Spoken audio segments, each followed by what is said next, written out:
휴직을 한 첫날이었다. 정확히 말하면 쉬기로 한 날이었다. 병가도 아니고 정리해고도 아니고 그냥 스스로 멈췄다. 아침 9시.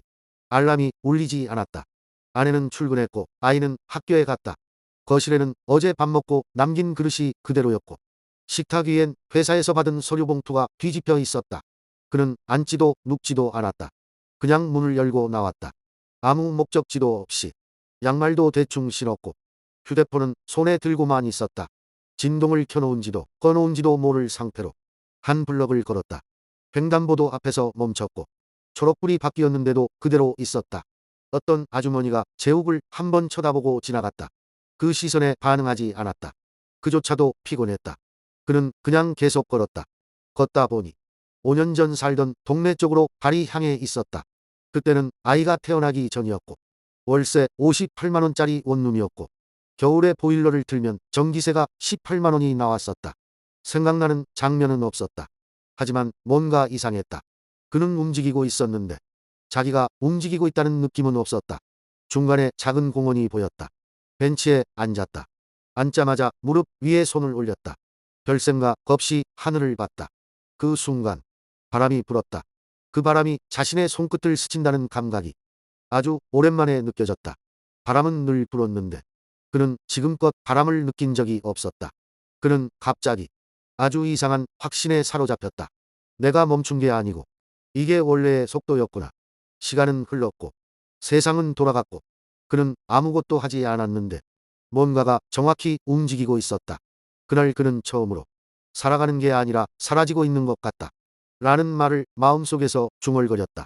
그리고 그 말이 이상하리만치 위로처럼 느껴졌다. 집으로 돌아오는 길 그는 누군가에게 연락하지 않았고 어디 가서 커피를 마시지도 않았다. 다만 장을 보러 간 것도 아닌데 미역과 두부가 떠올랐다. 이유는 몰랐다. 아내 생일도 아들의 생일도 아니었다. 그냥 그날은 그런 국물이 어울릴 것 같았다. 사라지는 날엔 이유를 묻지 않아도 되었다. 혼잣말이 사라지고 바람 소리가 들리는 순간 벤치에 앉아있던 재욱은 무언가 잊어버린 듯한 표정으로 가만히 있었다. 처음 몇 분은 생각이란 게 가만히 있지 못했다. 이대로 괜찮은가? 지금 뭐 하고 있는 거지? 왜 이렇게 멍청해 보이지? 그런 혼잣말이 아주 익숙한 톤으로 머릿속을 돌아다녔다. 그는 그동안 이런 말들을 무심히 받아들이고 있었다. 마치 그것이 자기 자신과의 대화인 줄 알고. 하지만 그날 그 벤치 위에서 그 말들이 너무 시끄럽게 들리기 시작했다. 몇 분을 지나자 말들이 점점 지쳤다. 더 이상 자신을 공격할 이유도 아무것도 하지 않는 자신을 변명할 대상도 없었다. 말이 사라지자 소리가 들렸다. 공원 한쪽에서 초등학생들이 셀로판지를 햇빛에 비추며 소리 질렀고 유모차를 밀던 여자의 발소리는 자갈 위에서 둔탁하게 튀었고 나뭇가지 위에 앉은 새 한 마리가 아주 높은 소리로 한음을 반복했다. 그리고 그 바람, 그의 왼쪽 뺨을 아주 얇게 스쳐간 바람이 목덜미를 타고 내려가다가 팔뚝에 닿아 팔터를 살짝 일으켰다. 그 순간 재욱은 갑자기 모든 게 너무 선명하게 느껴졌다. 바람이 지나간 자리, 마치 누군가 여기 있다고 손가락으로 가리킨 것처럼 명확했다. 그는 가만히 자신의 팔을 내려다봤다. 그리고 깨달았다. 지금 이건 내가 만든 감정이 아니다. 예전에 재욱은 매일 머릿속으로 상황을 설명하고 모든 감정을 말로 정리하지 않으면 불안했다. 기분이 왜 이러지? 이건 아마도 스트레스 때문이야. 지금은 감정 기복이 좀 있구나. 그렇게 자기 내면을 늘 해석하고 진단하며 살아왔다. 그런데 지금 말은 없고 해석도 없고 이유도 없는데 몸이 먼저 느끼고 있었다. 말이 없어진 자리에 아주 오래된 감각이 조심스레 고개를 들고 있었다. 이런 감각 마지막으로 언제 느꼈지? 그건 아마 초등학교 때였다. 봄 소풍날 노란 도시락 뚜껑을 열고 엄마가 싸준 계란말이 위에 붙은 깨 하나를 괜히 떼서 친구한테 준 기억. 말이 아니라 상황이 아니라 그때의 공기와 냄새와 색감 같은 것이 지금 이 순간과 연결되는 것 같았다. 그는 다시 손등에 닿는 바람을 느꼈다. 그것은 감정도 사고도 아니었다. 그저 감각이었다. 그 단순함에 그는 숨이 조금 가벼워지는 걸 느꼈다. 말은 사라졌고 그 대신 삶이 감지되기 시작했다. 그는 잠시 눈을 감았다. 바람이 눈꺼풀 위로 지나가며 괜찮아. 아무도 말하지 않았지만 분명 그렇게 들렸다. 그날 재욱은 혼잣말 없이 하루를 마무리했다. 그리고 그런 날은 정말 오랜만이었다. 말이 없는 하루는 조용한 패배가 아니라 사라지는 감각의 시작이었다. 아무것도 하지 않았는데 감각은 나를 움직였다. 아침이 아니다. 그러니까 일반적인 의미의 아침이 아니었다. 알람은 울리지 않았다. 어제는 울렸고 그제도 울렸지만 오늘은 울리지 않았다. 아니, 울리도록 맞춰놓지 않았다는 게 맞는 말이다. 잠에서 깬 시간은 9시 17분. 이미 학교에 간 아들은 식탁에 치우지 않은 밥그릇을 남겨두고 있었고 아내는 모닝커피를 담았던 텀블러를 싱크대 한쪽에 비스듬히 세워두고 나갔다. 텀블러 뚜껑에 입술 자국이 남아 있었다. 그게 이상하게 눈에 띄었다. 예전이라면 벌써 회사에 도착해 있었을 시간이었다. 누구보다 먼저 사무실 불을 켜고 원두커피를 내리는 척하며 업무 시작하는 흉내를 내고 있었겠지. 그런데 오늘은 달랐다. 그만두자는 말은 하지 않았다. 다만 멈추기로 했다. 잠시 내려놓고 싶습니다. 재욱은 이메일에 그렇게 썼다. 잠시라는 말이 이렇게 정직하지 않은 말이란 걸 그날 처음 알았다. 식탁 앞에 앉았지만 배가 고프지 않았다. 밥이 식어 있었고 반찬은 전날 저녁 그대로였다. 그는 냉장고 문을 열고 물 한 컵을 꺼내 마셨다. 물맛이 텁텁했다. 수돗물 필터를 바꿔야 하나 그런 생각을 하다 말고 그는 다시 그 자리에 조용히 앉았다. 오늘 하루 뭘 할까? 계획이 없었다. 그러자 혼잣말이 시작됐다. 이럴 때일수록 루틴이 필요하지. 하루라도 의미 없이 보내면 더 무너진다. 일단 뭐라도 적어. 혼잣말이 머릿속에서 요란하게 울렸지만 이상하게도 그 모든 말들이 오늘은 너무 피곤하게 느껴졌다. 그는 멈췄다. 말 대신 움직였다. 옷을 갈아입지도 않았고 별다른 준비도 하지 않았다. 그냥 몸이 이끄는 대로 문을 나섰다. 걷다 보니 자연스럽게 발걸음은 큰 길을 피했고 사람들이 잘 다니지 않는 동네 뒷골목으로 향했다. 그는 신호등 앞에 서 있었는데 초록불이 켜졌는데도 걷지 않았다. 뒤에서 자전거가 지나가면서 살짝 어깨를 스쳤고 그때서야 발을 옮겼다. 걸으면서 그는 처음 보는 듯한 간판들을 읽었다. 화수분 정육점, 복돼지 부동산, 예원 청국장. 10년 넘게 이 동네에 살았지만 이런 이름들이 있다는 걸 몰랐다. 걸음을 멈추고 조그마한 마트 앞 벤치에 앉았다. 바람이 불었다. 바람은 그의 오른쪽 뺨을 스치고 셔츠 소매 안으로 살짝 스며들었다. 그 감각이 낯설었다. 아니, 정확히 말하면 그 감각이 너무 오랜만이었다. 그는 멍하니 지나가는 사람들을 봤다. 아이 손을 잡고 뛰는 엄마, 박스를 끌고 가는 노인, 마스크를 내리고 담배 피우는 청년. 아무도 그를 보지 않았다. 그리고 그게 너무 편안했다. 벤치에 앉아있는 동안 휴대폰이 한번 진동했지만 그는 확인하지 않았다.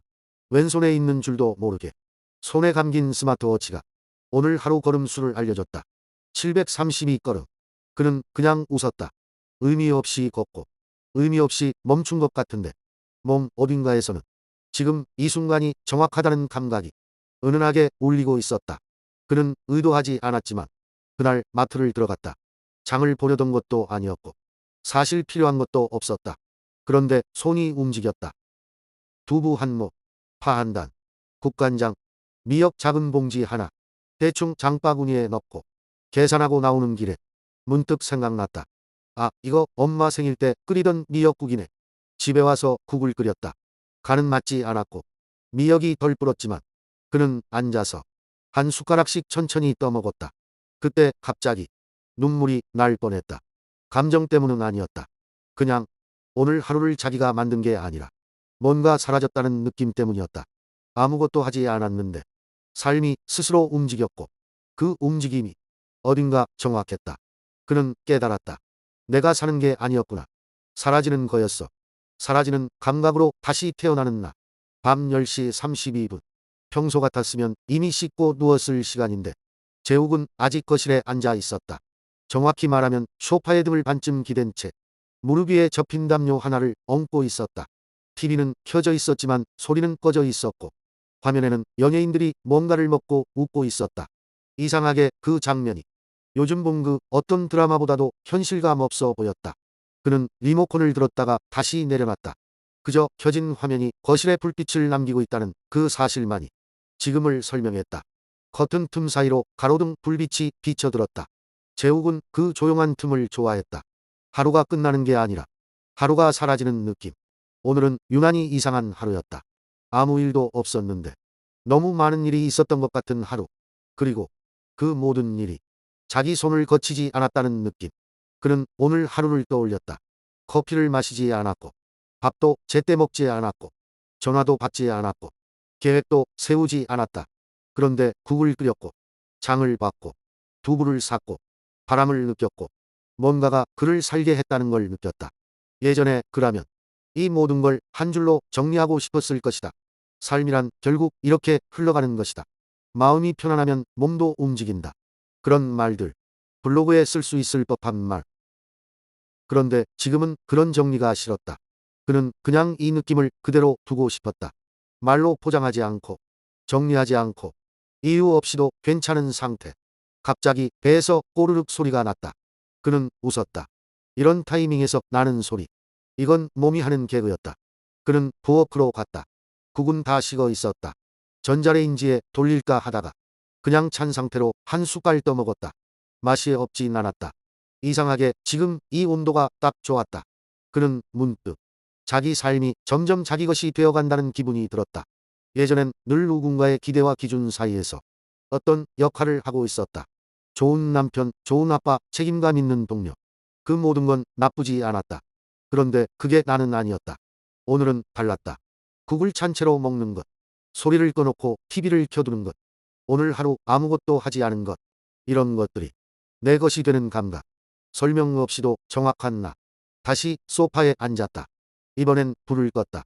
방 안은 어두워졌고 커튼 틈 사이 가로등 불빛이 더 또렷해졌다. 그는 조용히 눈을 감았다. 그리고 아주 오랜만에 아무 걱정 없이 잠들 수 있을 것 같았다. 살아내야 한다는 부담도 없고 내일을 준비하지 않아도 괜찮았고 누군가가 아니어도 괜찮았다. 그건 승리도 성취도 아닌 묘한 평온. 그리고 그 평온이 지금의 그를 다시 태어나게 하고 있었다. 아무것도 하지 않았지만 오늘 하루가 정확히 흘렀고 삶이 그를 데려갔고 그 흐름 위에 자신이 조용히 있었다는 사실 하나만으로도 그는 충분했다. 오늘도 실패했다. 근데 이상하게 더 나빴다. 목이 바싹 말랐다. 재욱은 면접을 마치고 나오는 길에 근처 편의점에 들어갔다.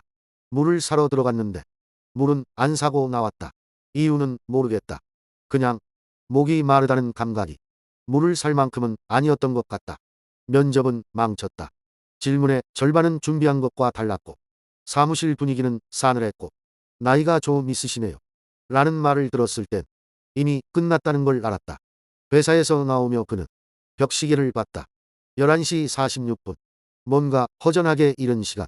점심도 애매하고 집에 가기도 애매한 시간. 그는 지하철을 타지 않았다. 대신 역에서 2정거장 정도 떨어진 카페로 걸었다. 바람이 분다. 사람들은 많지 않다. 휴대폰은 진동 모드. 불합격 메시지가 오기 전까지는 잠시 아무 소리도 듣고 싶지 않았다. 카페에 도착하자 시원한 자리가 있었다.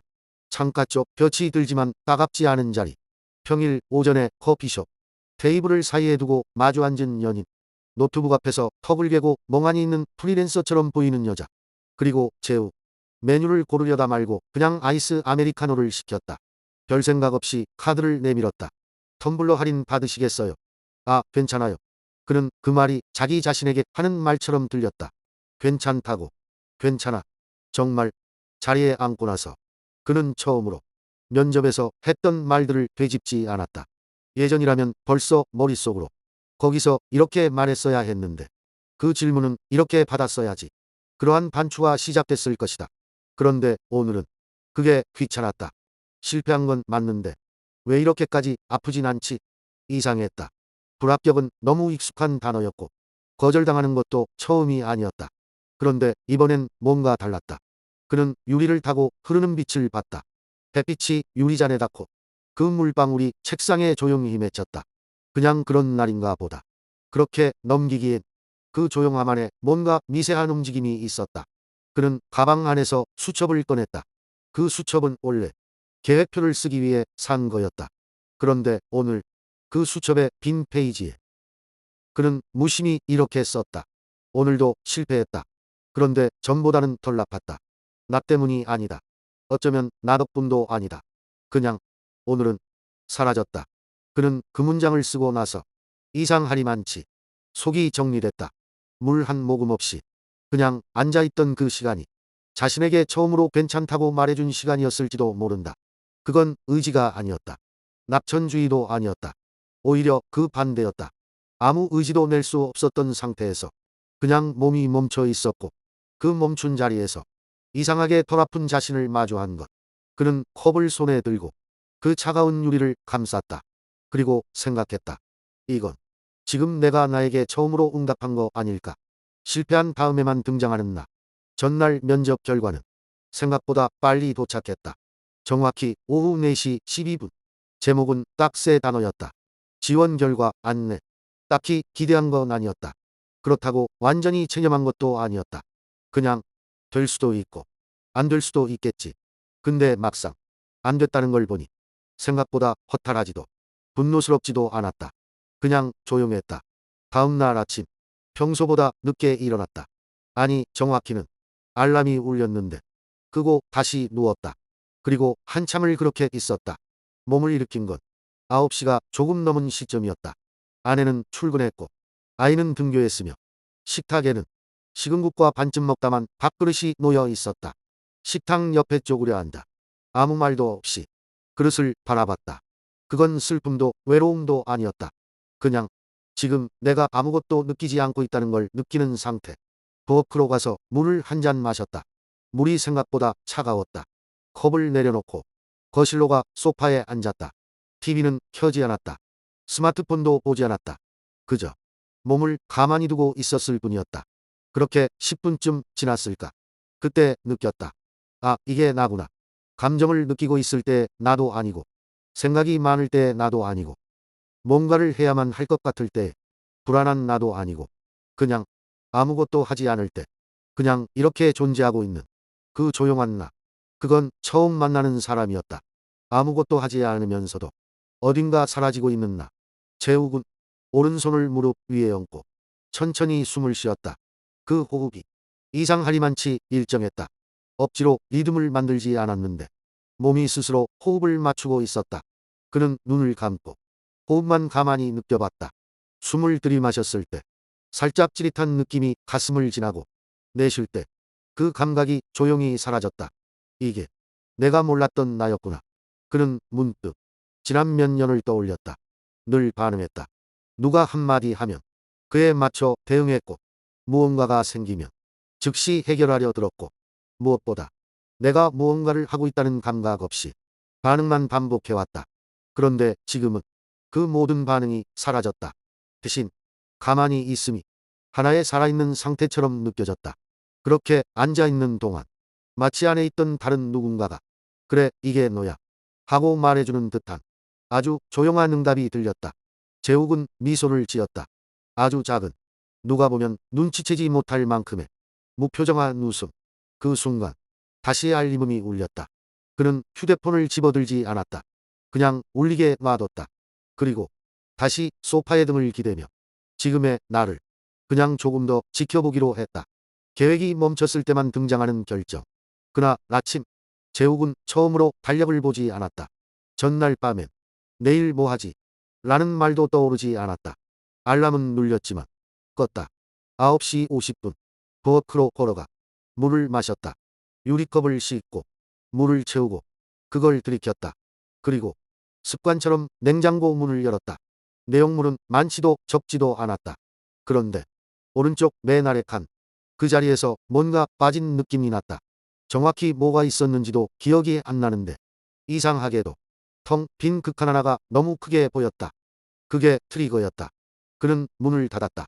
마트에 가야겠다는 생각은 하지 않았지만 손이 어느새 반팔 셔츠를 꺼내고 있었다. 바지를 갈아입고 지갑을 챙기고 신발을 신었다. 그냥 움직였다. 걷는 동안 그는 멍했다. 발바닥에 닿는 시멘트 바닥의 온도, 지나가는 바람 속 미세한 풀냄새, 감각이 조금씩 돌아오고 있었다. 마트 문을 열자 익숙한 냉기와 아주 오래된 소독약 냄새가 코를 찔렀다.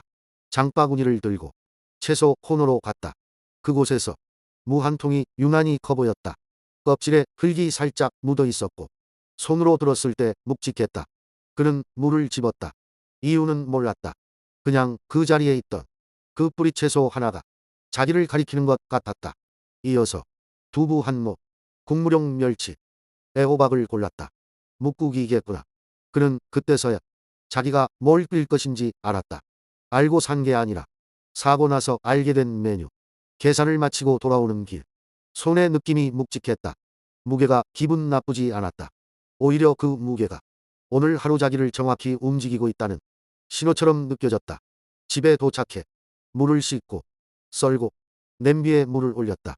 냄비 속에서 무가 보글보글 익는 동안 그는 조용히 앉아서 아무 음악도 틀지 않은 채 무 냄새가 퍼지는 공간을 가만히 들여다봤다. 이건 계획이 아니고 이건 판단도 아니다. 그냥 이 상태. 지금 나는 사라지고 있는 거다. 그는 국이 끓는 동안 반찬통 하나를 꺼내고 뚜껑을 열었다. 오이 무침. 색이 살짝 탁했다. 살짝 냄새를 맡아봤다. 아슬아슬했다. 그는 작게 중얼거렸다. 야, 넌 오늘까지만 버틴다. 그리고 웃었다. 진짜로 소리내서 웃었다. 웃음이 나올 줄 몰랐다. 그 웃음은 계획도 감지의 결과도 아니었다. 그냥 무가 익어가는 소리 속에서 사라지고 있다는 느낌 하나에 터진 반응. 그는 국을 끓였다. 반찬을 꺼냈다. 밥을 데웠다. 그리고 식탁에 앉았다. 오늘 그는 요리를 했다. 하지만 요리하기로 결정한 적은 없었다. 몸이 먼저 움직였고 그 안에서 감각이 따라왔고 그 결과 사라지는 하루가 완성된 것. 사라졌던 하루를 다시 따라가 본다. 그날 저녁 국을 다 먹고 나서야 그는 하루를 돌아봤다. 무는 잘 익었다.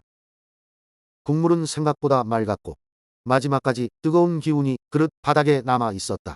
오랜만에 아무것도 남기지 않고 밥을 비웠다. 그건 계획된 것도 아니었고 의식적으로 정리한 것도 아니었다. 그냥 손이 수저를 놓지 않았다. 식탁 위에 놓인 반찬 그릇, 국그릇, 공깃밥 그릇을 바라보다가 그는 천천히 자리에서 일어났다. 그 순간 이상하게 확신이 들었다. 오늘은 내가 산 게 아니라 오늘이 나를 살게 했다. 그는 싱크대 앞에 서서 설거지를 시작했다. 물이 손에 닿았고 그 물의 온도가 오늘 하루 그 자신 같았다. 뜨겁지도 차갑지도 않았다. 딱 그만큼. 지금 내가 사라지는 온도. 그건 만족도 아니고 성취도 아니었다. 그냥 오늘은 이렇게 흘렀구나. 설거지가 끝나고 물기를 털고 수건으로 손을 닦으면서 그는 다시 냉장고를 열었다. 문 안쪽 불빛이 켜졌고 그 안에 채워진 것들이 이상하게 든든하게 보였다. 몇 시간 전만 해도 무언가가 비어있다는 감각 때문에 움직이기 시작했는데 지금은 그 빈자리가 채워졌다는 게 아무 말 없이 전해졌다. 냉장고 문을 닫으며 그는 속으로 중얼거렸다. 오늘 하루의 결정들은 내가 내린 게 아니라 내가 응답한 거였구나. 스마트폰이 테이블 위에 있었다. 하루 종일 거의 들여다보지 않았는데 화면을 켜보니 메시지 몇 개, 메일, 뉴스 속보가 쌓여 있었다. 그런데 이상하게 그 어떤 것도 지금의 제욱에게 지금 확인해야 할 이유를 주지 못했다. 그는 화면을 끄고 조용히 불을 끄고 소파에 앉았다. 가만히, 아주 가만히 숨을 들이쉬고 내쉬고 오늘 하루가 어떻게 결정됐는지를 그는 하나씩 되짚기 시작했다. 빨래 바구니를 든 이유, 냉장고 문을 열었을 때의 공기, 마트에 갔을 때 무가 먼저 보였던 장면, 그리고 국을 끓이며 반찬을 꺼내 혼잣말을 하며 웃었던 그 순간까지 그 모든 장면이 하나도 의지로 만든 게 없었다. 그렇다고 방임이나 무기력은 아니었다. 그냥 오늘 하루는 계획 없이 감지된 응답으로 흘러간 하루. 그리고 그 응답들이 나를 다시 나답게 만들고 있었다. 그는 다시 눈을 감았다. 소파에 기댄 채 등받이에 온몸을 맡긴 채 오늘 하루의 무게를 조용히 받아들이고 있었다. 그 무게는 힘든 것도 아니고 부담스러운 것도 아니었다. 그냥 사라졌다는 증거 같았다. 그게 처음이었다. 어떤 날의 끝에서 자신에게 오늘 너 잘했다고 따뜻한 말 한마디도 없이 그냥 그대로 받아들이게 된 밤. 말을 줄였더니 내 안이 들리기 시작했다. 그날은 누구와도 말을 하지 않았다. 재욱은 하루 종일 집에 있었고 스마트폰은 진동 모드로 뒤집어 두었다. 부재 중 전화 한 통. 확인하지 않은 메시지 2개. 방해받고 싶지 않았던 게 아니다. 그냥 반응하고 싶지 않았다. 말이 시작되면 생각이 따라붙고 생각이 시작되면 설명이 필요해진다. 그리고 설명은 늘 제욱을 과거로 끌고 갔다. 그는 그것이 지쳤다. 점심시간이 지나서야 부엌으로 향했다. 묵국을 데워 먹었고 반찬은 남은 김치 하나. 아무 말 없이 국을 떠먹다 문득 자신이 지금 이 조용한 소리, 입 안에서 씹는 소리, 삼키는 목의 진동을 온몸으로 듣고 있다는 걸 알아차렸다. 이게 내가 듣고 있던 소리였나? 그건 생각의 문장이 아니라 감지된 감각이었다. 그는 평소보다 천천히, 더 조용히 식사를 마쳤다. 식탁 앞에 앉아있는 시간이 길어졌고 그 조용함이 이상하게 무겁지도 외롭지도 않았다. 오히려 그 안에 뭔가 있었다. 말 대신 존재하는 무언가. 그건 누가 말해준 게 아니라 자신 안에서 스르르 피어나는 구조라는 것이었다. 그는 설거지를 하며 물의 온도를 느꼈다. 손끝에 닿는 미지근한 물. 그릇 표면을 문지를 때 미세한 저항. 물이 흘러내릴 때 소리에 굴고. 제욱은 갑자기 이런 생각이 들었다. 말을 줄이니까 내가 사라지는 게 아니라 오히려 내 안에 어떤 감각들이 더 분명하게 올라오는데. 그 순간 그는 처음으로 자기 자신에게 응답하고 있다는 느낌을 받았다. 과거엔 말로써 살아있음을 확인했고 누군가의 반응으로 자기를 감정했으며 설명을 통해 존재를 유지했다. 하지만 지금은 말하지 않아도 사라졌고 설명하지 않아도 느껴졌고 반응하지 않아도 움직일 수 있었다. 그건 두려움이 아닌 해방이었다. 입을 다물고 나서야 들리는 어떤 미세한 진동. 제욱은 그걸 온이라 불러도 좋겠다는 생각이 들었다. 그건 설명할 수 없는, 그러나 아주 정확한 나의 응답이었다. 그날 오후 제욱은 아무런 계획 없이 거실 한가운데 멈춰 있었다. 소파에 앉은 것도 TV를 튼 것도 아니었다. 그저 서 있었다. 문득 자신이 방금까지 뭘 하고 있었는지도 기억나지 않았다. 그냥 몸이 그 자리에 멈춰 있었고 시간이 아주 천천히 흘러가고 있었다. 조용했다. 그 조용함이 불편하지 않았다. 이상하게도 그 고요함 안에 무언가 풍부한 것이 있었다. 그는 시계를 보았다. 3시 40분. 점심은 이미 먹었고 배가 고프지는 않았다. 하지만 몸 안 어딘가에서 아주 작게 느릿하게 올라오는 신호가 있었다. 이불을 정리하자. 정리해야 한다는 생각은 아니었다. 그냥 이불이를 손바닥으로 문질렀을 때 약간의 까끌거림과 바스락거리는 소리가 몸에 들어왔다. 그건 청소기의 소리가 아니라 이불이라는 천이 제욱의 감각과 마주치는 소리였다. 그는 아주 조용히 천천히 이불을 걷고 창문을 반쯤 열고 햇빛이 들어오는 각도를 바라보았다. 그 햇살이 먼지를 타고 부드럽게 흘렀다. 말하지 않아도 되는 시간. 누구도 자신에게 말을 걸지 않는 오후. 그건 마치 한 편의 무성영화 같았다. 그는 다시 거실로 나왔다. 물 한 컵을 마셨다. 플라스틱 컵이 아니라 유리잔이었다. 그 유리잔에 담긴 물이 햇살을 받아 아주 맑게 빛났다. 그건 그냥 물이 아니었다. 그 빛과 무게, 입안에 머무는 차가움과 목을 지나가는 흐름, 모든 게 아주 선명하게 감지됐다. 그는 속으로 중얼거렸다. 이게 사라지는 거구나. 무언가를 하려고 하지 않아도 이미 몸은 움직이고 있었다. 계획하지 않아도 움직임은 너무도 정확하게 제욱을 지금 여기로 데려오고 있었다. 설거지를 하지 않은 접시가 한두 개 있었지만 그는 그것조차도 무시하지 않았다. 다만 지금은 그 접시가 아니라 이 고요를 따라가고 싶었다. 그는 바닥에 앉았다. 소파가 아닌 나무마루 바닥 위. 나무 냄새가 났다. 그 위에 얹힌 햇살의 온도. 그는 손바닥을 바닥에 댔다. 조금 차가웠다. 눈을 감았다. 그리고 그저 들이쉬고 내쉬었다. 숨이 길어지고 생각이 줄어들었다. 생각이 줄어든다는 말보다도 그저 생각할 필요가 없어지는 상태에 가까웠다. 그때 제욱은 처음으로 느꼈다. 자신이 지금 이 순간 말을 멈춘 자리에 감각이 정확하게 피어오르고 있다는 걸. 그건 감정이 아니었다. 생각도 아니었다. 그저 사라지는 감각. 그리고 그 감각은 그를 다시 움직이게 만들고 있었다. 그는 아주 천천히 몸을 일으켰다. 그리고 창문 앞에 섰다. 빛이 얼굴에 닿았다. 바람이 뺨을 스쳤다. 누가 그에게 지금 뭐해요? 라고 물었다면 그는 대답하지 못했을 것이다. 그저 그 자리에 있었고 그 자리에 맞게 움직이고 있었을 뿐이니까. 그것이 말이 줄어든 자리에 고요히 흐르던 진짜 감각이었다. 움직이는 나를 설명하지 않게 된다. 경관에 신발이 정돈되어 있었다. 재욱은 그 신발들을 한참 바라보다가 무심코 말았다가 펼친 우산처럼 그중 하나를 꺼내 신었다. 왜 나갔는지 어디로 갈 생각이었는지는 몰랐다. 그저 문 앞에 섰을 때 몸이 움직이기 시작했을 뿐이었다. 엘리베이터는 1층에 있었다. 재욱은 2층 계단을 걸어 내려갔다. 발바닥과 계단의 마찰, 손을 벽에 짚는 미세한 각도까지 몸이 먼저 감지하고 있었고 생각은 그 뒤를 따라가는 느낌이었다.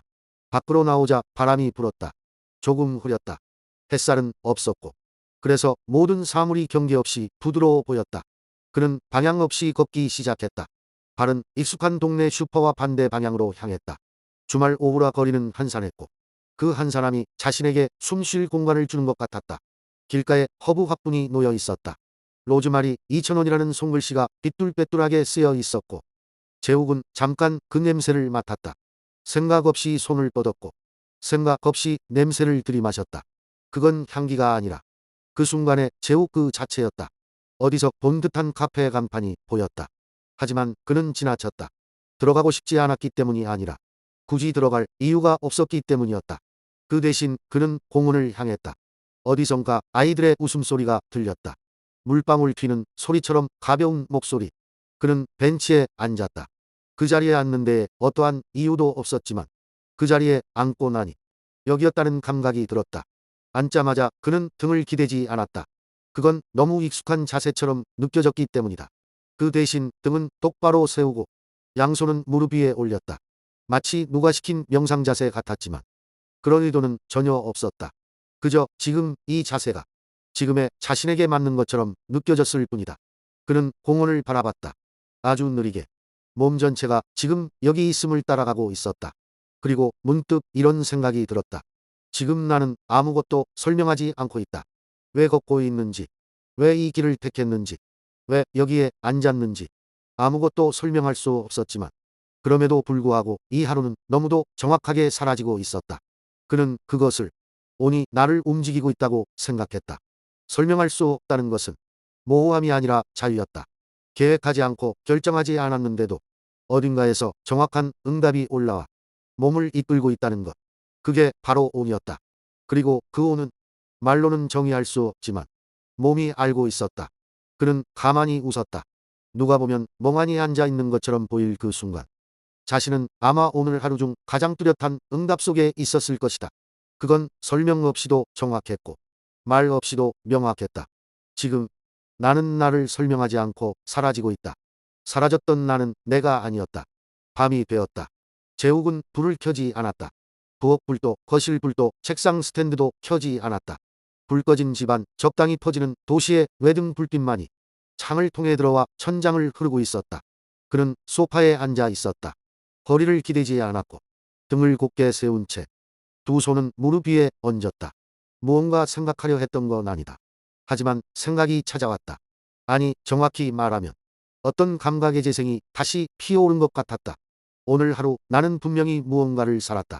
그런데 그건 내가 만든 내가 아니었다. 조용히, 아주 조용히 그 문장이 속에서 흘러나왔다. 그건 자기 비하가 아니었다. 자기 해체도 아니었다. 오히려 처음으로 자기 자신에게 자리를 내어준 느낌이었다. 말하지 않았고 계획하지 않았고 설명하지 않았지만 분명히 하루가 완성되어 있었다. 그건 누가 살아준 걸까? 나는 그 하루를 지켜보며 따라간 자였을까? 아니면 지켜본 척하면서 움직인 자였을까? 생각이란 말은 너무 무겁게 느껴졌고 감정이란 말은 너무 작게 느껴졌다. 그래서 그는 그냥 그 하루를 다시 느껴보기로 했다. 이불의 촉감, 경관 앞 신발의 각도, 계단을 내려갈 때의 무릎 각도, 햇빛이 유리잔을 통과하던 색감, 벤치에 앉을 때 엉덩이 밑에서 느껴진 차가움, 팔을 움직이지 않아도 되었던 고요함. 그 하나하나가 그를 움직인 주체는 내가 아니었다고 말하고 있었다. 그는 지금 자신을 통과한 하루의 잔상을 바라보고 있었다. 자신이 그 하루를 살아냈다는 게 아니라 그 하루가 자신을 지나갔다는 느낌. 그 감각 속에서 재욱은 마침내 어떤 분리를 느꼈다. 내가 있다면 나를 지나가는 사라지는 자도 있구나. 지금까지는 늘 그 자리를 내가 차지해왔다. 무언가를 해야 할 때도 무언가를 설명할 때도 항상 내가 있었고 그 나가 중심이라고 믿었다. 하지만 오늘은 아니었다. 말없이, 설명 없이, 계획 없이 살았던 오늘 하루는 어딘가 나보다 앞선 존재가 먼저 응답하고 그 응답을 따라 내가 움직였을 뿐이었다. 그게 온이었을까? 그는 고개를 살짝 끄덕였다.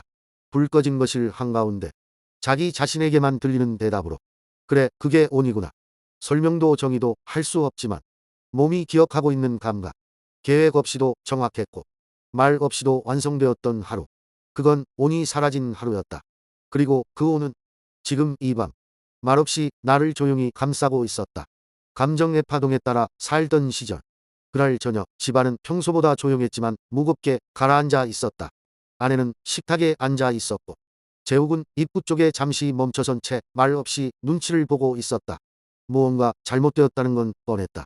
설명하지 않아도 알 수 있었다. 접시를 내려놓는 소리, 숟가락이 부딪히는 소리가 유난히 크게 들렸다. 그리고 아이가 한쪽 구석에서 소리 없이 뭔가를 끄적이고 있는 풍경. 당신은 왜 항상 아무 말도 안 해? 아내가 조용히 그러나 단호하게 말했다. 재욱은 대답하지 않았다. 해야 할 말은 많았지만 어느 것도 지금 말이 되어서는 안 될 것 같았다. 그리고 정말 이상하게도 그 순간 말을 하지 않는 자신을 억지로 참는 게 아니라 그저 그대로 두고 있는 자신을 감지했다. 아이도 고개를 들고 재욱을 바라보았다. 그 시선이 약간 서운한 듯했고 약간은 실망한 감정도 섞여 있었다. 예전 같으면 재욱은 무언가를 말했을 것이다. 미안해. 그럴 뜻은 아니었어. 오늘 하루 너무 힘들었거든. 하지만 그날 그는 말하지 않았다. 그리고 이상하게도 그건 무기력에서 나온 침묵이 아니라 감정에 끌려가지 않으려는 어떤 의식적인 비움에서 비롯된 고요함이었다. 그는 그 고요함 안에서 자신이 지금 반응을 멈추고 있다는 것을 감지했다. 감정이 올라오고 있는데 지금은 그 감정이 나를 데려가지 못하고 있다. 그것은 처음 경험하는 종류의 무게감이었다. 감정을 억제하는 것도 회피하는 것도 아닌 그저 감정과 나 사이에 살아있는 틈 하나를 만들어내고 있다는 느낌. 그날 밤 아내는 아이를 데리고 방으로 들어갔다. 아무 말도 없었고 그 고요가 재욱에게는 이상할 만큼 또렷하게 남았다. 그는 혼자 거실에 앉아 불도 켜지 않은 채 그 하루의 끝을 감지하고 있었다. 그리고 그 안에서 처음으로 이렇게 중얼거렸다. 나는 지금 반응을 안 한 게 아니라 감정에 끌려가지 않는 걸 보고 있는 중이야. 그 말이 이상하게도 위로처럼 들렸다. 누구도 칭찬하지 않았지만 재욱은 오늘 자신이 조금은 다른 방식으로 사라졌다는 걸 감지하고 있었다. 당신은 왜 아무 말도 안 해? 그 말은 끝난 문장이 아니었다. 재욱의 귓가에서 사라진 후에도 한동안은 마음 어딘가에서 계속 울리고 있었다. 마치 수면 위에 돌을 던졌을 때 겉보기엔 고요해도 그물 아래 어딘가에 잔잔히 흔들리는 결이 남는 것처럼 당신은 왜 항상 아무 말도 안 해? 그건 분명히 아내가 한 말이었지만 이상하게도 그 문장이 자꾸만 나 자신이 나에게 묻는 것처럼 들렸다. 재욱은 그 말 속에서 자신이 평생 어떤 방식으로 감정을 처리해왔는지 천천히 되짚기 시작했다. 늘 먼저 말부터 꺼냈다. 괜찮아. 이해해. 그럴 수도 있지. 이 말들은 대화였을까? 아니면 스스로를 설득하려는 주문이었을까? 어쩌면 그는 감정을 피하기 위해 먼저 말을 앞세운 사람이었는지도 모른다. 말을 꺼냄으로써 상대의 감정을 달래고 자신의 감정을 얼버무리고 상황을 정리하고 대신 내 아는 그대로 남겨둔 채 지나쳤던 것. 그래서 그는 감정을 느꼈다기보다 제어했다고 착각하며 살아왔다. 그런데 그날 밤은 달랐다. 재욱은 처음으로 말을 꺼내지 않음으로써 감정을 밀어내지 않고 그 감정이 자신 안에서 움직이는 걸 가만히 두었다. 무언가 뜨겁고 무거운 감정이 가슴 깊은 곳에서 올라왔지만 그는 그것을 곧장 말이라는 틀에 담지 않았다. 그 감정이 언어가 되기 전에 먼저 그 감정을 그대로 느끼는데 집중했다. 재욱은 처음으로 그동안 자신이 감정과 함께 있지 않았던 삶을 돌아보았다. 감정은 오면 처리했고 불편하면 정리했고 무섭거나 화가 나면 미리 변명했다. 하지만 그날 그는 아무 말도 하지 않았다. 침묵 속에서 그는 그 감정을 있게 둔 채 거기에 가만히 머무는 것만으로도 무언가 큰 변화가 시작되고 있다는 걸 느꼈다. 그건 이상할 정도로 평화로운 경험이었다. 말이 없으니 오히려 감각이 생겼다. 그리고 그 감각은 그가 살아있는 존재라는 걸 처음으로 말이 아니라 몸으로 알려주고 있었다. 그는 말로는 자신을 지켜왔다고 믿었지만 그날 밤 그는 깨달았다. 말이 아니라 그 말이 멈춘 뒤의 공간. 그 조용한 틈새가 자신을 진짜로 감싸고 있었다는 것을 아이와 다시 마주한 밤, 재욱은 거실 조명을 켜지 않은 채 부엌에서 물을 한 잔 마시고 있었다. 방 안에서 문이 조용히 열렸다. 잠옷 차림의 아이가 슬리퍼를 끌며 나왔다. 말없이 아빠 쪽으로 오더니 냉장고를 열고 물을 꺼냈다. 말도 표정도 없었다. 하지만 그 존재감만큼은 선명했다. 아빠, 내일 학원 데려다 줄 수 있어? 평소처럼 툭 아무렇지 않은 듯 던진 말이었다. 재욱은 고개를 끄덕였다. 응. 그 한마디만 하고 다시 입을 다물었다. 아이도 아무 말 없이 옆에 서 있었다. 이상했다. 보통은 물 마시고 바로 들어갔을 텐데 그날은 그 자리에 가만히 서 있었다. 그 침묵 속에서 재욱은 알 수 있었다. 아이는 아무 말도 하지 않았지만 아빠가 뭔가 안 좋은 상태라는 걸 느끼고 있었고 어떻게 반응해야 할지 모른 채 그 옆에 서 있는 중이었다는 걸. 재욱은 눈을 감았다가 떴다. 그 순간 그는 말해주고 싶었다. 아빠, 오늘 면접 떨어졌어. 마트에서 카드 안 돼서 좀 창피했어. 엄마한테는 미안한데 말할 힘이 없었어. 하지만 그는 말하지 않았다. 그 대신 아이의 어깨에 가볍게 손을 올렸다. 말보다 느리지만 더 분명한 감각이었다. 아이는 놀란 듯 재욱을 쳐다봤고 눈이 마주친 그 짧은 순간 그 사이에 서로는 아주 작고 조용한 교환을 했다. 내가 너를 느끼고 있어. 나도 아빠를 보고 있어. 그건 설명이 아니라 감지였다. 말은 없었지만 아이의 숨결이 살짝 달라졌고 재욱의 손끝 온도도 약간 미세하게 떨렸다.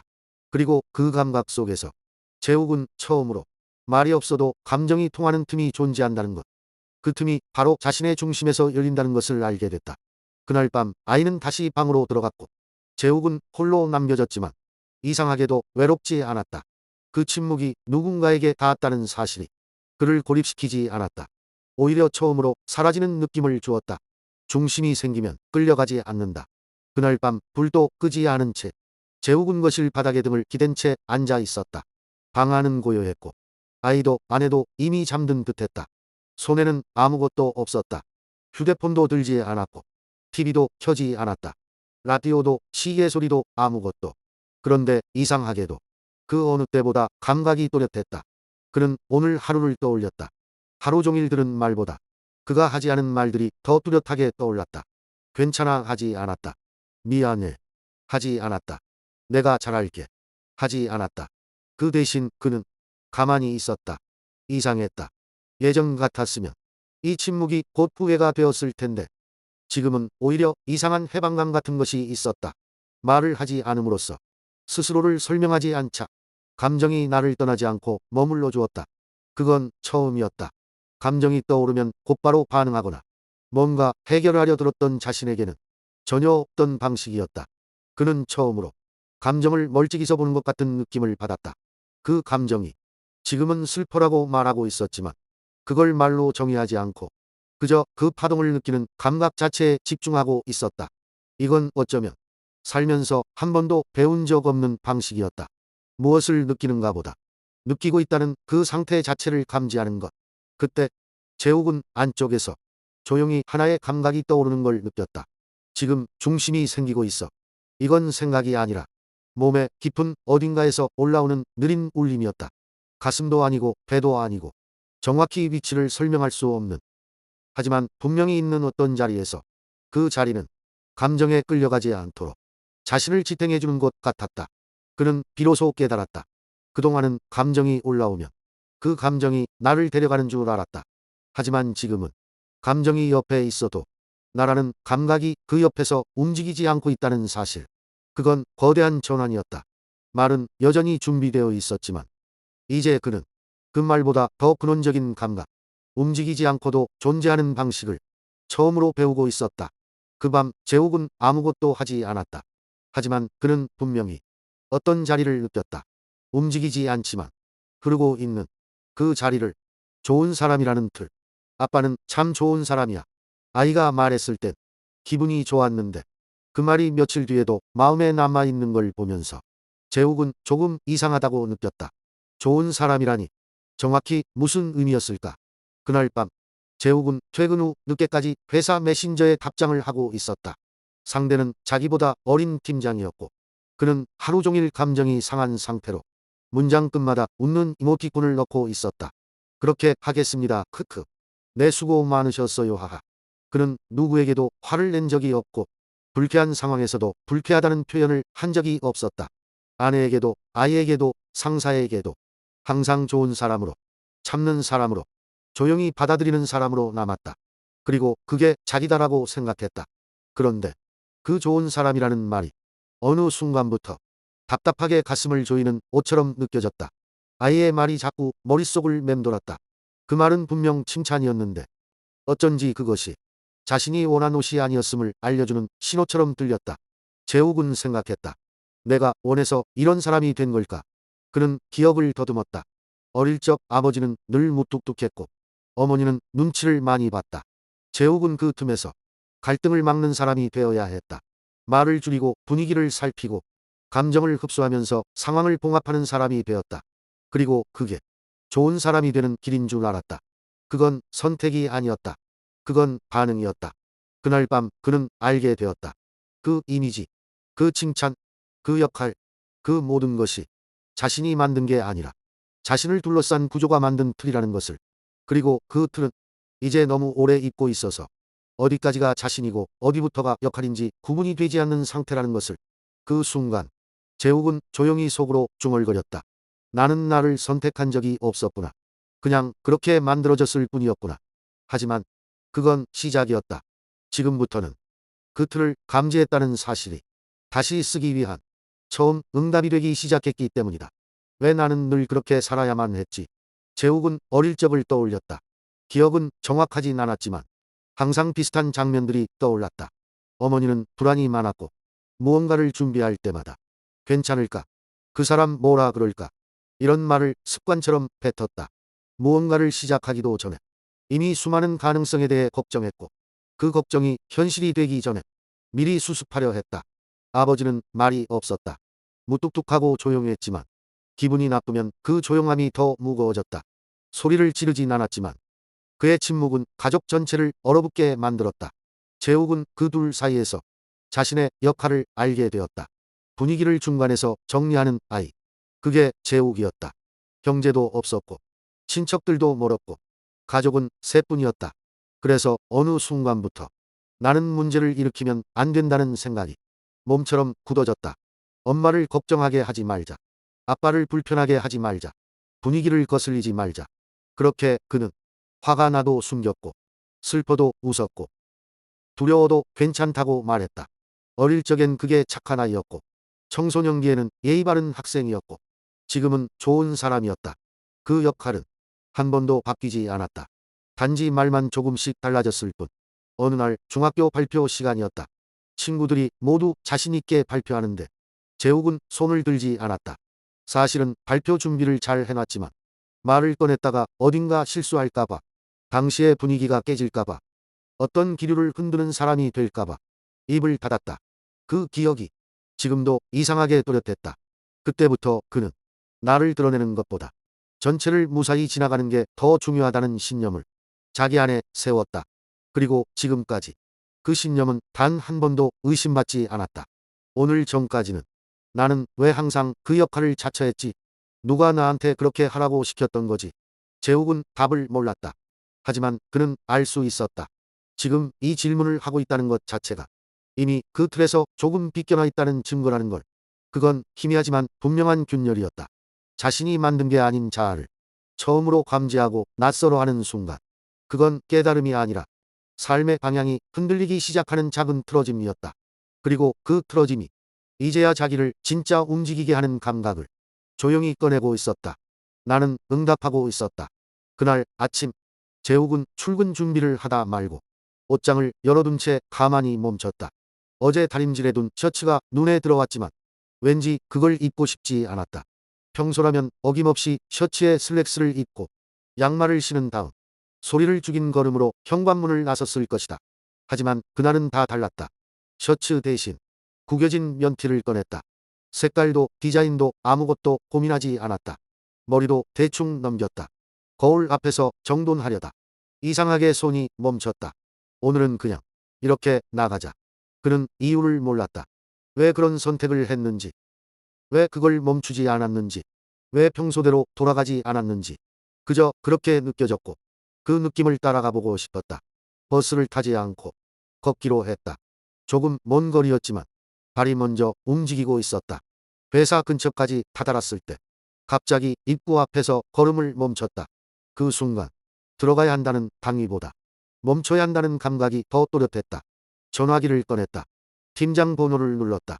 몇 초간 신호음이 울리던 중 손이 약간 떨렸다. 하지만 재욱은 입을 열었다. 오늘 하루 그냥 좀 쉬겠습니다.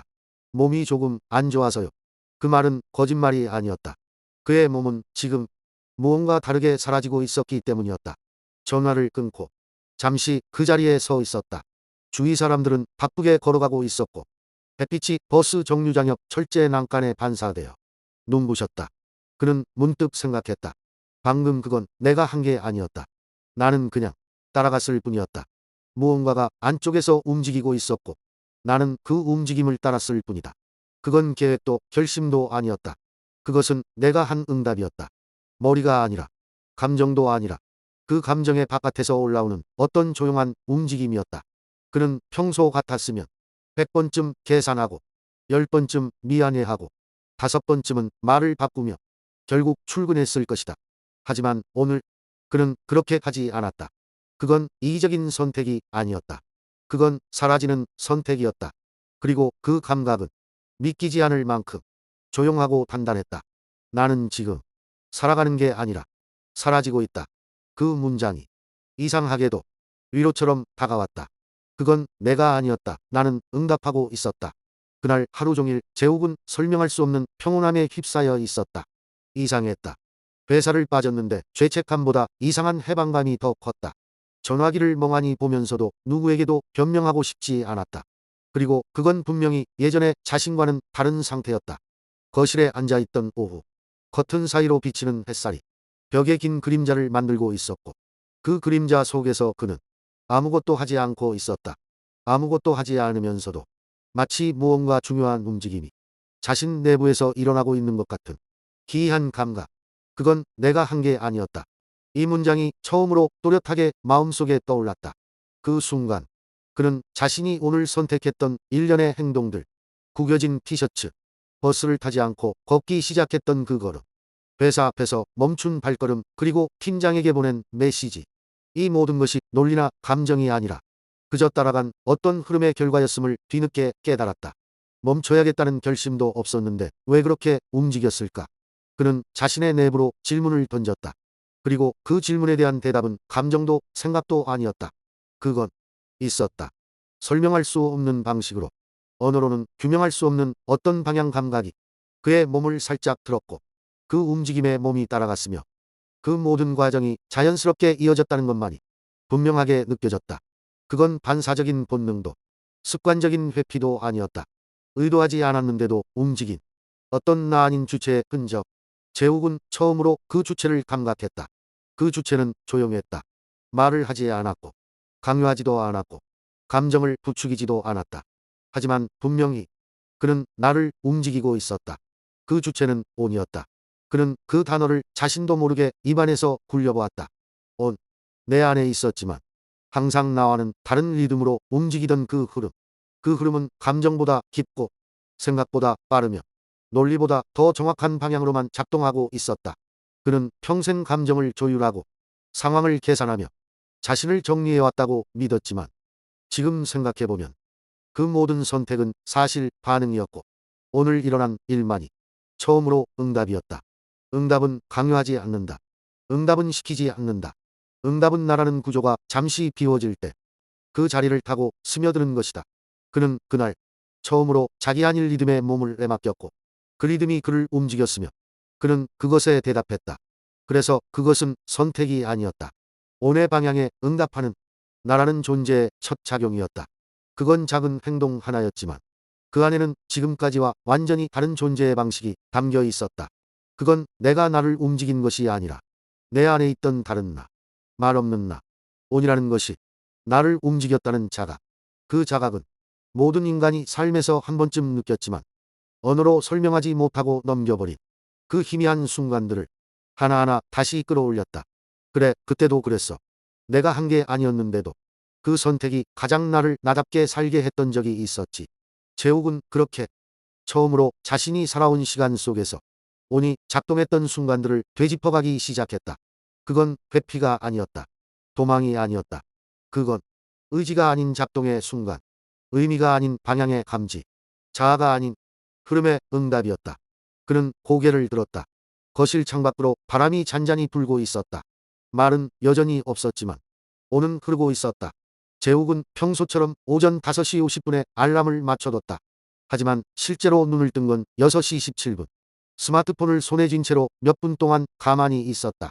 아무것도 하지 않았고 아무 생각도 들지 않았다. 그저 스크린에서 뿜어져 나오는 푸른빛이 눈꺼풀 사이를 파고들었고 그 느낌이 낯설지 않아서 그대로 눕자니 이미 늦은 기분이 들었다. 침대 가장자리에서 발을 바닥에 붙이기까지 또 3분쯤 걸렸다. 누가 시킨 것도 아니고 뭘 미룬 것도 아닌데 몸이 늦었다. 이른 아침에 무게가 아니라 그냥 아무 의지가 작동하지 않는 상태. 그는 자신이 일어났다고 생각했지만 사실 몸이 일어났을 뿐이었다. 세면대 앞에 섰다. 거울 속 얼굴이 너무 말라 보여서 자신도 모르게 입술을 한번 깨물었다. 입꼬리를 약간 들어올렸는데 아무런 근육도 따라오지 않았다. 거울 속의 얼굴은 자신이 아니라 그냥 매일 아침 마주치는 풍경 같았다. 그 순간 속에서 이상하게 무언가 해야 할 것 같은 기분이 밀려왔다. 하지만 무엇을 해야 할지 몰랐고 그 공허를 견디기 위해 그는 핸드폰을 다시 들었다.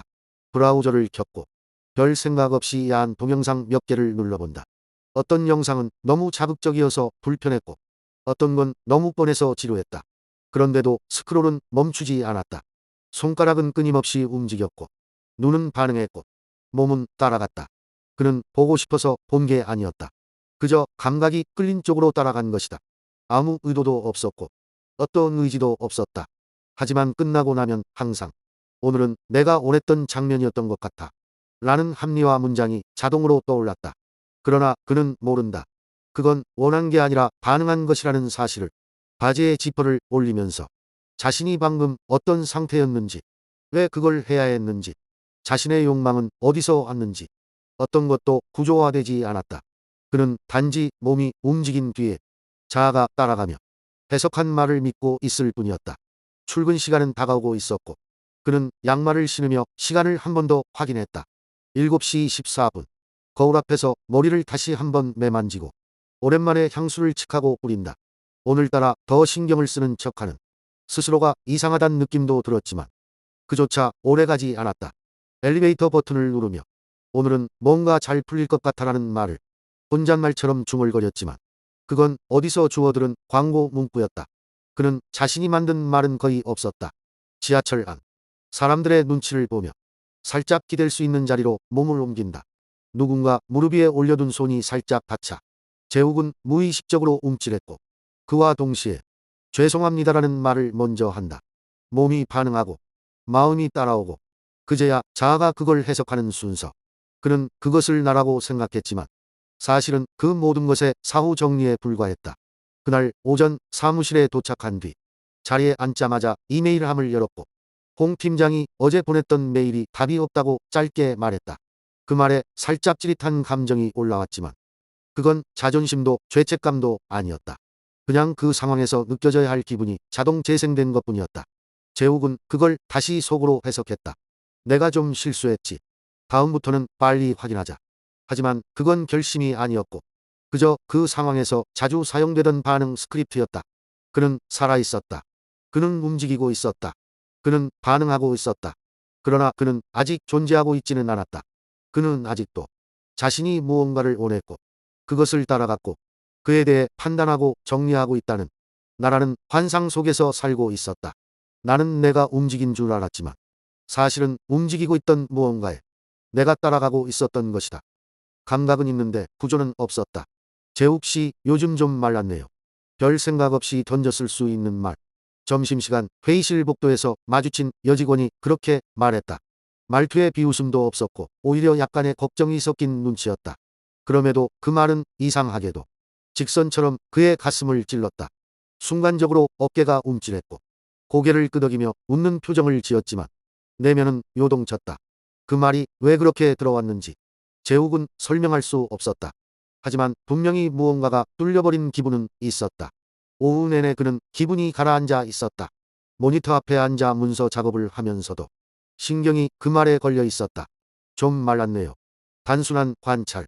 하지만 그는 자꾸만 왜 그런 말을 했지? 내가 초라해 보였나? 안쓰러워 보였나? 하는 생각을 혼잣말처럼 품고 있었다.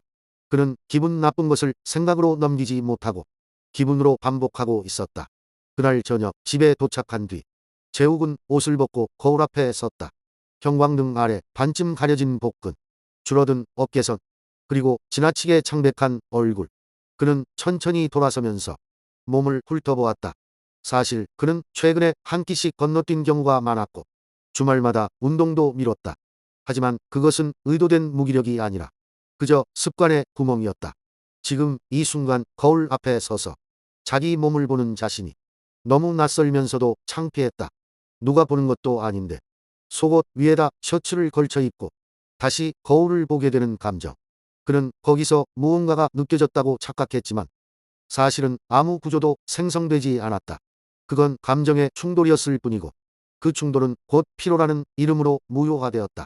밤 11시 침대에 누웠을 때 그는 다시 그 말을 떠올렸다. 말랐네요. 그 한마디가 왜 이렇게 오래 남아 있을까? 왜 이토록 오랫동안 껄끄러울까? 그는 혼잣말처럼 되뇌다가 갑자기 스마트폰을 들어 2주 전 셀카를 꺼내 본다. 그리고 필터를 씌워가며 자신의 얼굴을 비교한다. 변화는 없었다. 하지만 그날 이후로 그는 자신이 초라하다는 인식을 마치 사실처럼 구조 없는 기억 속에 저장해버린다. 그러나 그 기억은 아무 구조도 가지지 못한 채 그의 존재 깊숙한 곳에 느낌만 남긴다. 정제되지 못하고 서사화되지 못한 채 그저 잔류하는 감각의 파편으로 남는다. 그리고 그 파편은 며칠 뒤 또 다른 말, 다른 자극에 엉켜 의미 없는 반복으로 되살아난다. 그건 감정이었지만 기억이 아니었고 느낌이었지만 존재의 구조는 아니었다. 그날 느꼈던 모든 감정은 아침이 되자 다른 파편에 묻혀 사라졌다. 타인의 말이 곧 나의 문장이었다. 그날은 회식이 끝나고 사무실 근처 카페에서 몇 명이 이 차를 갔다. 평소에 말이 없던 디자인팀 윤대리가 드물게 재욱에게 말을 건넸다. 재욱 씨는 참 다정한 사람이야. 그 말은 술기운 섞인 분위기에서 자연스럽게 던져졌지만 재욱의 안쪽 어딘가에 알 수 없는 울림을 남겼다. 그 순간 그는 정확히 무엇이 다정한 것인지 몰랐지만 다정한 사람이라는 문장을 자신에게 부여받은 것처럼 받아들였다.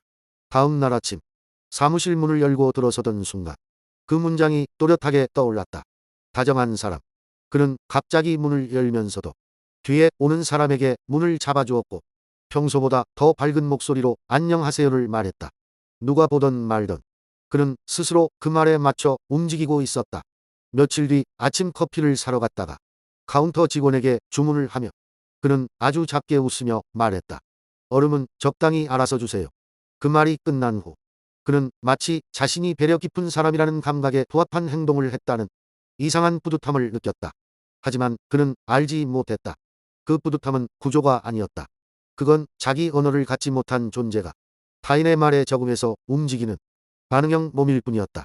그는 윤대리의 그 한마디를 내 정체성으로 잘못 저장했고 그 문장에 맞춰 자신의 표현과 반응을 자세와 말투로 조정하기 시작했다. 그러나 이상한 일이 벌어졌다. 어느 날 팀장이 재욱에게 말했다. 재욱 씨, 일에 있어선 좀 더 단호해져야 하지 않을까요? 그 말이 떨어진 순간 그는 알 수 없는 당혹감에 휩싸였다. 다정한 사람이라는 문장과 단호하지 않다는 피드백이 충돌했기 때문이다.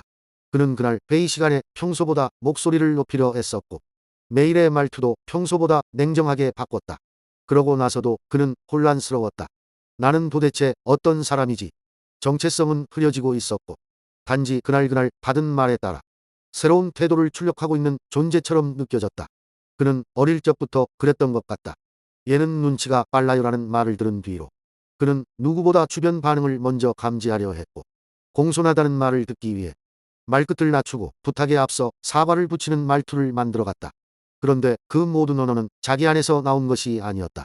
다른 사람의 시선과 목소리를 내 것인 양 내면화한 문장들이었다. 그래서 그는 아직도 어떤 상황에서도 내가 누구인지를 스스로 말할 수 없었다. 그저 누가 뭐라 했는가를 기준으로 지금의 태도를 설정할 뿐이었다. 누군가 자신을 칭찬하면 그 말을 기준으로 하루를 세팅했고 누군가 쓴소리를 하면 그 말에 맞춰 긴장하고 전략을 짰다.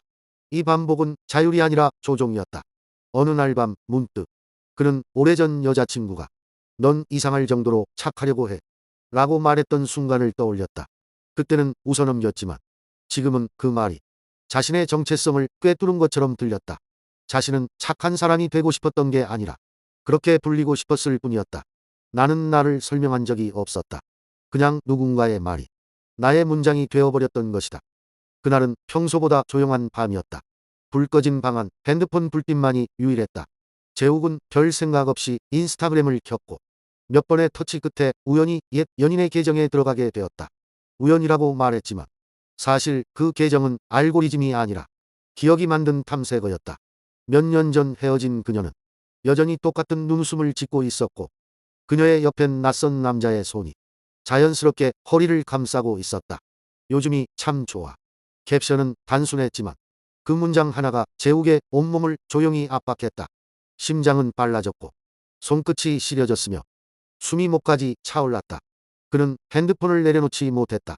사진을 계속 넘기며 더는 보지 말아야지 하면서도 손가락은 제멋대로 움직이고 있었다. 어느 순간 그는 바닥에 주저앉았다. 말없이 조용히 그러나 확실히 무너지는 기분이었다. 오래전 그들이 함께 찍은 사진, 서로 웃고 있던 셀카, 그녀가 마지막으로 남겼던 문자, 모두가 머릿속에서 재생됐다. 그는 그 모든 장면이 무언가를 깨우치게 만들었다고 믿었다. 이게 내가 진짜로 느낀 거구나. 이건 절대 잊지 못할 감정이야. 이제 진짜 달라져야 해. 그는 그렇게 믿었다. 그리고 그렇게 믿고 싶었다. 그날 밤 그는 오랜만에 펜을 들고 일기를 썼다. 다시는 이런 식으로 사랑하지 않겠다. 감정에 휘둘리지 않겠다. 나는 이제 나를 좀 더 아끼기로 했다. 글자들은 단호했고 문장은 마치 변화의 증거처럼 보였다. 그는 잠들기 직전까지 무언가 바뀌었다는 느낌에 취해 있었다. 그러나 다음 날 아침 일찍 눈을 뜬 그는 그녀의 SNS를 다시 열었다. 그리고 또 한 번 그녀의 새 사진에 몇 초간 머물렀다가 이번엔 바로 다른 여성의 계정으로 넘어갔다. 그는 스스로에게 말했다. 그래, 나도 내 삶을 살아야지. 그러면서 DM을 보내려다 말고 자신의 셀카를 찍어 간만에 스토리에 올렸다. 그는 그 감정의 파동을 변화의 시작으로 오인했지만 사실 그것은 파편의 증식에 불과했다. 그는 구조를 품은 것이 아니었다. 고통은 있었지만 그 고통을 견딜 자리가 없었다. 그 고통은 구조로 응축되지 못한 채 또 다른 반응에 서막이 되었을 뿐이었다. 그날 밤 책상 위에 놓인 일기장을 펼쳐봤을 때 그의 눈은 자신이 쓴 문장을 다시 읽으며 아무런 감정을 느끼지 못했다. 그 글은 누군가의 연설처럼 타인의 대사처럼 그의 것이 아닌 말투로 적혀 있었다. 그는 그제서야 어렴풋이 깨달았다. 그때 자신이 느꼈던 건 무게가 아니라 일시적 감각의 경류였고 그렇게 해서 그는 한 번 더 내가 있는 줄 알았던 곳에 나는 없었다는 경험을 겪는다. 그건 구조가 아니었다. 그건 그냥 하룻밤 울고 지나가 버리는 감각이었다. 도저히 같은 나로 살 수 없는 순간. 그날 아침도 평소와 다를 게 없었다. 알람은 3번 꺼졌고 씻는 동안 음악은 틀어졌고 편의점에 들러 같은 샌드위치와 아메리카노를 샀다. 지하철에서 스마트폰을 들고 그가 가장 자주 들락거리는 커뮤니티 앱을 켜고 심심한 밈 몇 개의 이모티콘 반응을 눌렀다. 그렇게 하루가 시작되었다. 그런데 이상했다. 아무것도 다르지 않은 하루인데 몸 어딘가에서 지긋지긋함 같은 무게가 스멀스멀 올라왔다. 정확히 무엇이 지겨운 건지 누가 뭘 건드린 것도 아닌데 재욱은 출근길 지하철 안에서 창밖 풍경이 흐르는 것을 보다가 갑자기 이렇게 생각했다. 아, 또 이거구나. 또 이게 반복되겠구나. 그건 자조도 아니고 슬픔도 아니고 짜증도 아닌 무표정한 구조의 감각이었다. 사무실 책상에 앉아 메일함을 열고 간밤에 쌓인 업무 요청들을 하나씩 읽으며 그는 멍하니 중얼거렸다. 진짜 이게 또 반복되는구나. 어제도 이랬고 지지난주도 이랬고 어쩌면 작년과도 다르지 않은 오늘이었다. 그는 카페인에 몸을 의지한 채 자동 반사적으로 마우스를 움직이면서 이상한 감각을 느꼈다. 몸은 일을 하는데 자아는 벽에 기댄 채 멀찍이 떨어져 있었다. 그 순간 재욱은 지겨움이라는 감정이 단순한 기분이 아니라 하나의 벽처럼 느껴졌다. 그 벽은 나는 이대로 계속 살 수 없다고 조용히 말하고 있었다. 그건 위기의식이 아니라 차가운 선언 같았다. 그날 퇴근 후 그는 평소처럼 혼자 술을 마시지 않았다. TV도 틀지 않았고 유튜브도 열지 않았다. 아무것도 하기 싫었다. 아무것도 하기 싫은데 그게 절망이 아니라 똑같은 걸 더는 못하겠다는 강한 부정의 구조처럼 밀려왔다. 그는 주저앉았다. 고개를 숙이고 한참을 앉아 있었다. 눈물이 흐르지도 않았다. 감정은 없었다. 그는 단지 자신이 살고 있는 방식 자체에 처음으로 의미 없는 구조가 있음을 본 것 같았다. 그건 고통이 아니라 무가치한 패턴에 대한 자각이었다. 나는 슬픈 게 아니었다. 나는 그냥 도저히 같은 나로는 더는 하루를 반복할 수 없었다. 안에서 울리는 미세한 틀림. 회의실 문이 닫히고 재욱은 늦은 점심을 사러 나왔다. 사무실 근처의 분식집. 언제나처럼 김밥과 라면을 시켰고 자리에 앉아 핸드폰을 열었다. 그 순간 그는 알 수 없는 피로감에 사로잡혔다. 손이 멈췄다. 화면을 내리던 손가락이 중간에 딱 멈추었다. 별다른 이유는 없었다. 누가 뭐라고 한 것도 아니고 어떤 특별한 장면을 본 것도 아니다. 그냥 자신의 손이 그 행동을 계속 이어가는 데에 의미가 없다는 걸 몸이 먼저 알았다. 왜 하고 있지? 라는 생각이 아니라 이건 아니다라는 울림이 아주 미세하게 가슴 안쪽 어딘가에서 울렸다. 그는 천천히 핸드폰을 테이블 위에 내려놓았다. 화면은 그대로 켜져 있었고 라면의 김은 피어올랐으며 밖은 여전히 밝았다. 하지만 그 속에서 자신의 감각이 아닌 구조의 틀림이 처음으로 의식의 안쪽에 침투하고 있었다. 그건 무언가에 놀라서 움찔하는 식의 감각이 아니라 수평선이 아주 살짝 기울어지는 느낌에 가까웠다. 똑같은 자극, 똑같은 공간, 똑같은 패턴인데 이상하게 어긋났다. 그는 라면을 젓가락으로 휘저으며 그 틀림의 정체를 가늠해 보려 했다. 지금 뭐가 이상한 걸까?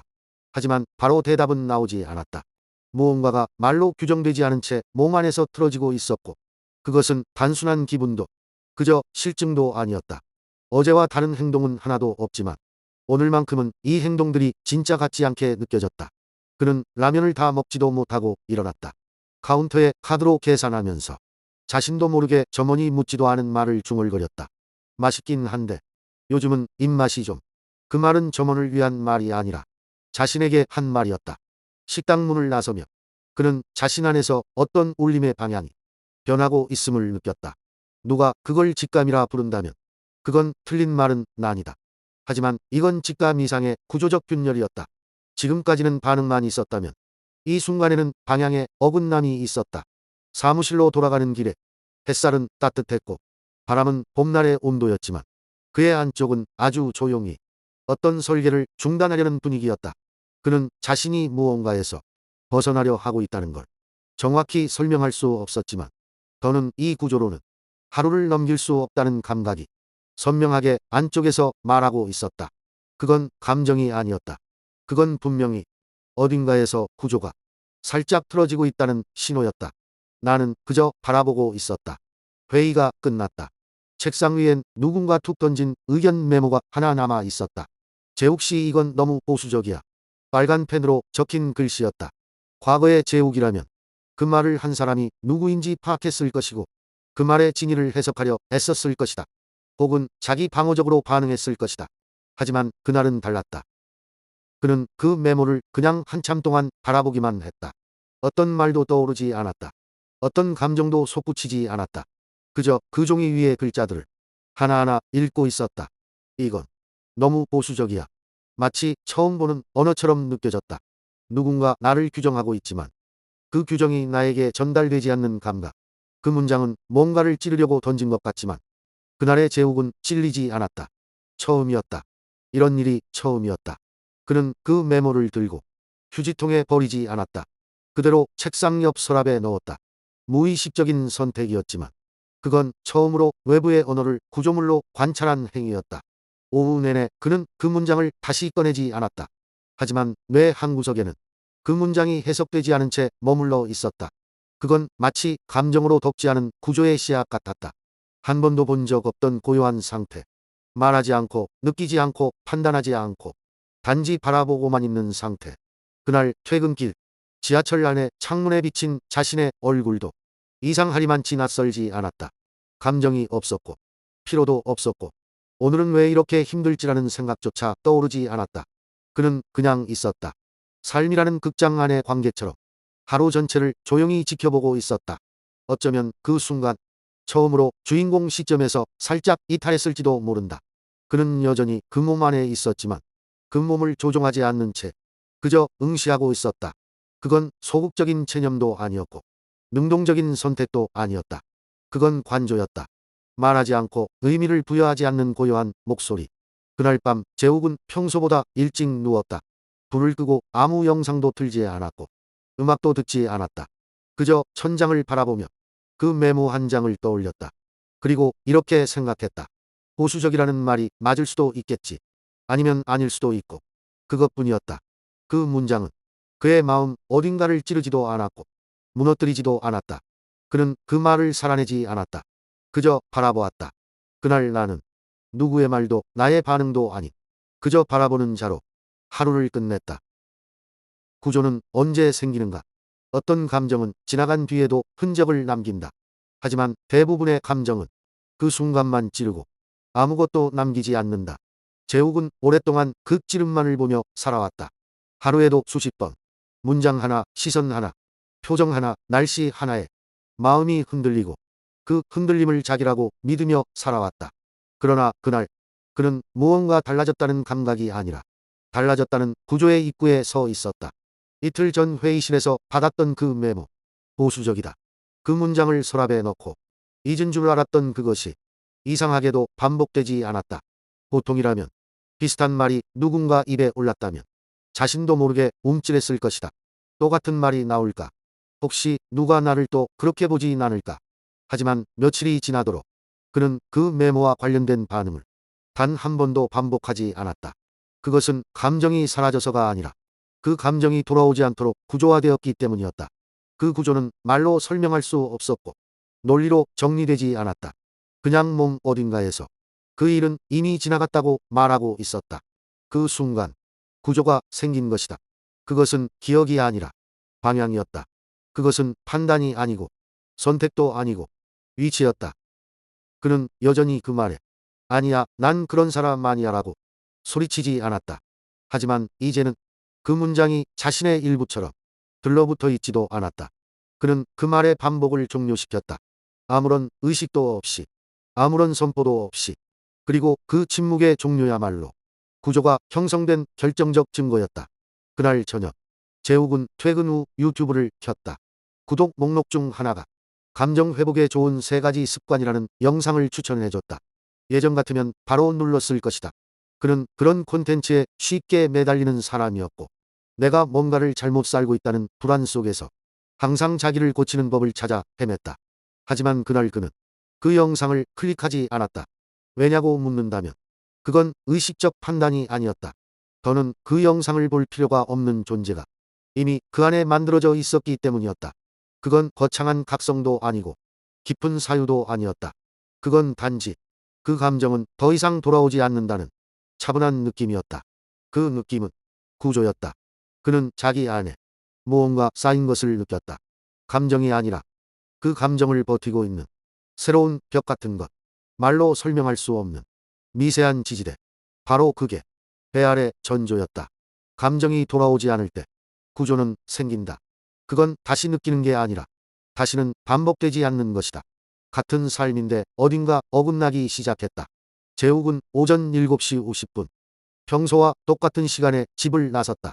주차장 입구에 있는 거울에 비친 자신의 모습도 아파트 입구를 지나 지하철역까지 이어지는 골목도 모두 익숙했다. 하지만 그날 아침 모든 것이 어딘가 어긋나 있었다. 신발끈을 메고 일어서는 순간 고개를 숙인 채 느꼈던 바닥의 찬기. 엘리베이터에서 혼자일 때 내뱉던 한숨. 카페에서 커피를 기다리며 무의식적으로 손을 비비던 움직임까지 전부 똑같았다. 하지만 느낌이 달랐다. 이건 내가 하던 행동인데 지금의 나는 왜 이걸 하고 있지? 그건 감정도 아니고 딱히 이상한 생각이 든 것도 아니었다. 단지 어딘가가 틀어져 있었다. 지하철 플랫폼에서 늘 서던 자리. 기둥 옆 공간이 비어 있었다. 평소 같으면 주저없이 그 자리를 차지했을 테지만 그날은 왠지 그 자리에 서고 싶지 않았다. 그는 한 발자국 옆으로 움직였다. 단지 50cm 옆으로. 하지만 그 옆으로 선 자리가 그날 하루 전체를 기울게 했다. 회사에 도착해서도 평소처럼 인사를 하고 자리에 앉았지만 모니터를 켜는 손끝에서 자신이 무언가 다시 켜지기 싫어한다는 저항감을 느꼈다. 그건 피곤해서도 아니고 일이 많아서도 아니었다. 그저 이걸 왜 또 반복해야 하지? 라는 낯선 질문이 속에서 올라오고 있었다. 바탕화면의 아이콘은 어제와 같았고 메일함에 쌓인 메시지도 평소와 같았다. 하지만 스크롤을 내리는 손가락이 중간에 멈췄다. 그는 자기도 모르게 손을 내려두고 모니터 위 작은 시계를 한참 동안 바라보았다. 그리고 생각했다. 같은 하루인데 내가 이걸 살아야 할 이유가 어딨지? 그건 우울함도 허무도 아니었다. 그는 살아 있었고 몸은 움직이고 있었고 말도 하고 있었지만 자신이 이 세계와 살짝 틀어지고 있다는 것을 처음으로 목격하고 있었다. 점심시간 익숙한 직원들과 식당으로 향하던 길. 늘 같은 자리에 앉아 누군가가 먼저 시킨 메뉴를 따라 주문하고 밑반찬을 서로 건네며 웃는 대화가 오갔다. 그 대화 안에 제욱도 있었다. 하지만 그 순간 그는 알 수 없는 거리감에 사로잡혔다. 누가 농담을 했고 누가 웃었으며 누군가가 그를 바라봤지만 그는 아무 말도 하지 않았다. 아니, 말은 했지만 그 말은 그 자리의 말이지 그의 말이 아니었다. 그가 한참을 조용히 수저를 내려다보자 맞은편 동료가 물었다. 재욱씨 오늘 어디 아픈 것 같아요? 그는 웃으며 고개를 저었고 그냥 잠을 좀 못 자서요. 라고 말했다. 그 말은 사실이었다. 하지만 진실은 아니었다. 그가 피곤했던 건 몸이 아니라 그 자리에 맞춰진 자신이었기 때문이었다. 그날 하루는 그렇게 흘러갔다. 아무 사건도 없었고 누구도 그를 건드리지 않았다. 하지만 밤 11시 불을 끄고 침대에 누운 그는 온몸이 낯설게 느껴졌다. 그동안 자신이 입고 살아왔던 자아의 의상, 표정의 반사, 감정의 조합들이 조금씩 몸에서 미끄러져 나가고 있는 기분. 그는 그게 무엇인지 몰랐다. 하지만 알고 있었다. 무언가가 어긋나기 시작했고 그 어긋남은 고통이 아니라 방향이었다. 나는 그날 처음으로 같은 삶을 살고 있으면서 그 삶에서 조용히 벗어나고 있었다.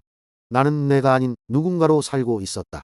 재욱은 퇴근 후 아무 생각 없이 인스타그램을 켰다. 습관처럼 엄지손가락이 화면을 넘겼다. 회사 근처에서 마신 맥주 사진, 강아지 산책하는 영상, 드라이브 중 찍은 감성 자막 위의 노을. 대부분은 알고 지내는 사람들이었다. 하지만 그 화면 속 사람들은 전부 자신을 연기하고 있는 자들이었다. 행복하거나 여유롭거나 유능하거나 예쁜 척하는 자들.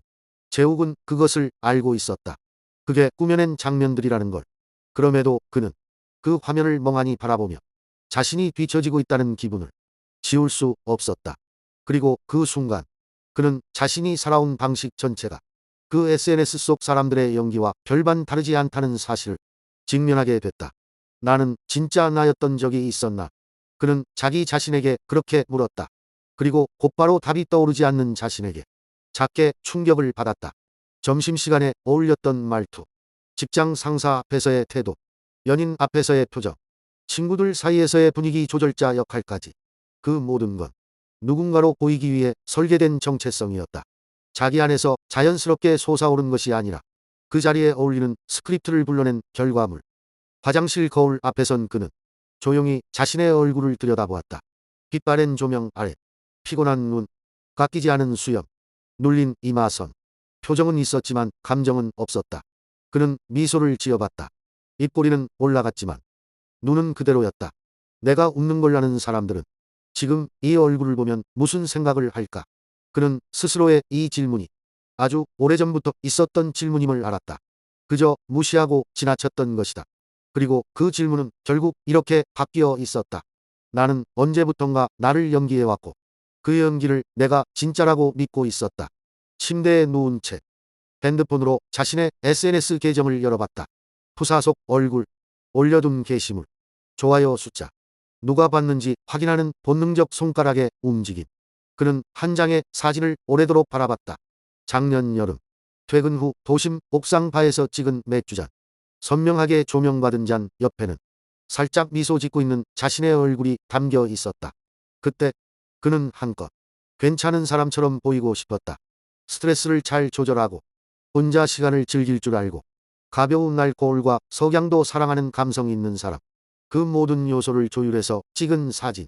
그리고 지금의 재욱은 그 사진 속 자신을 보며 이질감을 느끼고 있었다. 나는 저 사람이 아니다.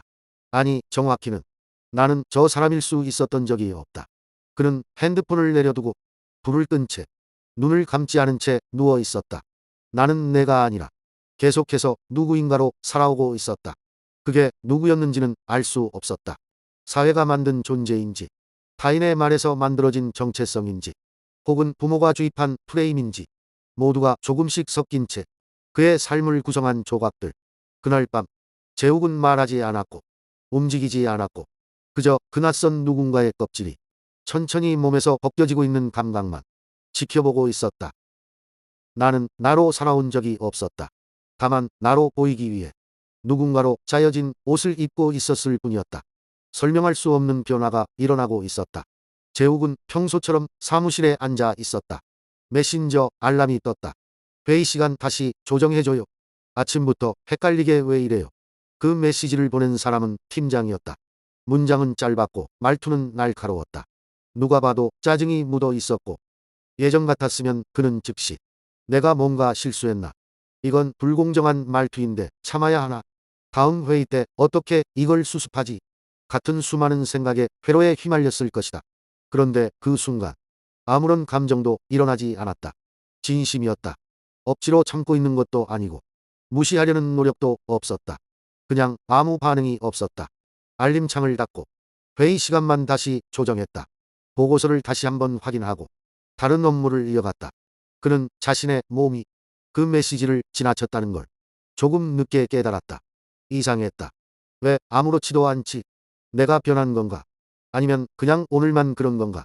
하지만 이 질문들조차 어딘가에서 튕겨나왔다. 그는 지금 감정이 생기지 않은 자신의 상태를 감정 없이 지켜보고 있는 중이었다. 그날 오후 다른 동료가 회의 중에 그의 말에 끼어들어 정정했다. 재욱이 말하고 있던 논리의 전개를 그건 좀 다르게 보는 게 맞는 것 같아요라는 말로 자르고 자신의 설명을 이어갔다. 재욱은 그 말을 듣고 고개를 끄덕였다. 반박하지 않았고 속상하지도 않았다. 그가 동의해서가 아니라 그 말을 자기 말처럼 받아들이지 않았기 때문이었다. 예전 같았으면 회의가 끝나고도 계속 그 장면을 복기했을 것이다. 그 말을 곱씹고 상대의 표정을 다시 떠올리고 왜 나는 아무 말도 못했지? 라며 자책하거나 방어했을 것이다. 하지만 이번에는 그 장면이 그의 안에서 재생되지 않았다. 회의는 회의였고 그 장면은 그냥 지나간 장면이었다. 그는 내가 있던 자리와 말이 있었던 자리가 서로 다르다는 걸 처음으로 보았다. 그날 저녁 회사 앞 정류장에서 버스를 기다리며 그는 아무 음악도 듣지 않았다. 이어폰은 주머니에 그대로 넣은 채 가만히 서 있었다. 뭐라도 생각이 떠올라야 했다. 아까 그 말이 마음에 걸렸어야 했다. 오늘 하루가 지루했다거나 짜증났다는 감각이 올라와야 했다. 그런데 아무것도 떠오르지 않았다. 그는 그냥 아무것도 없는 상태에 있었다. 무언가가 결여된 듯한 느낌이 아니라 무언가가 끝났다는 낯선 고요였다. 그 고요는 차가운 평정이 아니라 오래전부터 준비된 침묵 같은 감각이었다. 그는 그 자리에 가만히 서 있었다. 마치 자기 존재의 안쪽에서 그 감정이 다시 오지 않도록 어딘가에서 셔터가 내려진 상태를 목격하고 있는 사람처럼. 그건 설명할 수 없었다. 그는 지금 변화를 겪고 있다는 확신도 없었다. 하지만 단 하나만은 확실했다. 나는 지금 예전의 방식으로 이 상황을 살고 있지 않았다. 그날 밤 재욱은 노트북을 켜지 않았다. 뉴스도 보지 않았고 댓글창도 보지 않았다. 누가 무슨 말을 했든 그건 다 과거처럼 느껴졌다. 그의 감정은 살아있었지만 감정이 살아가는 구조는 조용히 교체되고 있었다. 나는 그날 느끼지 않았기 때문에 변한 게 아니라 느낄 필요가 없어진 존재로 넘어가고 있었다. 그날 이후 나는 돌아가지 않았다. 아무도 몰랐고 그조차도 한동안 모르고 있었다. 언제부터인지 무언가가 완전히 달라졌다는 걸. 그러나 분명한 건 그날 이후로 그는 예전으로 돌아가지 않았다. 일요일 오후 늦은 아침을 먹고 난 뒤 재욱은 거실 소파에 앉아 창밖을 가만히 바라봤다. 그 창은 지난 몇 년간 그가 멍하니 앉아있던 수많은 날들을 비추던 자리였다. 예전이라면 그는 이미 넷플릭스를 켜고 검색창에 주말 힐링 영화 따위를 쳐봤을 것이다. 혹은 브런치를 찍어 인스타에 올릴 각도와 필터를 고민했을 것이다. 하지만 그날은 어떤 자극도 스스로를 움직이지 못했다. 뭘 해야 할지 모르겠는 무기력이 아니라 굳이 뭘 하지 않아도 되는 상태가 그를 가득 채우고 있었다. 그는 오랫동안 가만히 앉아 있었다. 자신이 어떤 자세로 있었는지도 몰랐다. 팔을 어디다 두고 있었는지, 허리를 구부렸는지 펴고 있었는지조차 기억나지 않았다. 그는 그냥 존재하고 있었다. 그 다음 날 출근길, 평소보다 10분쯤 늦게 나왔다. 예전 같았으면 초조하거나 지각하면 어떡하지라는 생각에 허둥댔을 것이다. 하지만 그날의 그는 늦은 자신을 바라보고 있었을 뿐이었다. 지하철 안에서 누군가가 어깨를 밀쳤고 재욱은 잠시 휘청했지만 아무런 감정도 일어나지 않았다. 죄송합니다라는 말도 하지 않았고 상대의 표정도 확인하지 않았다. 그건 사건이 아니었다. 그건 그냥 지나가는 흐름이었다. 사무실에 도착했을 때 자리엔 이미 팀장이 앉아 있었다. 그는 시계를 한번 쳐다봤고 재욱과 눈이 마주쳤다. 오늘은 좀 여유 있네요. 그 말은 칭찬도 비꼼도 아니었지만 예전 같았으면 그 한마디를 분석하느라 하루 종일 피로했을 것이다. 하지만 그는 그 말에 아무 반응도 하지 않았다. 그는 그저 고개를 끄덕였고 책상에 앉아 컴퓨터를 켰다. 정오 무렵 재욱은 문득 창밖을 바라보다가 자신이 지금까지 살아온 하루 중 단 한순간도 이건 내가 잘못 살고 있어라는 느낌을 갖지 않았다는 걸 깨달았다. 어떤 말도 어떤 시선도 그의 안에 들어와 그를 다시 이전의 사람으로 되돌려놓지 못했다. 그건 변화가 아니라 종류였다. 이전 방식의 반응들, 이전 방식의 정체성들, 이전 방식의 생존 전략들, 그 모든 게 그를 더 이상 조종하지 않았다. 그리고 바로 그 순간 그는 알았다. 나는 다시 예전으로 돌아가지 않는다. 그건 자신이 특별해졌다는 의미도 아니고 어디 도달했다는 선언도 아니었다. 그는 여전히 일을 했고 사람들과 인사를 나눴고 카페에서 커피를 마셨고 밤이면 똑같은 아파트에 들어가 불을 켰다. 모든 것이 같았지만 그 안에서 움직이는 방향은 달랐다. 나는 변화하지 않았다. 다만 나는 내가 나를 어디서 보고 있는지 그것에 대한 위치가 달라졌다. 나는 내가 살던 주인공 자리에서 내려와 나를 읽어가는 독자가 되는 자리에 살고 있었다.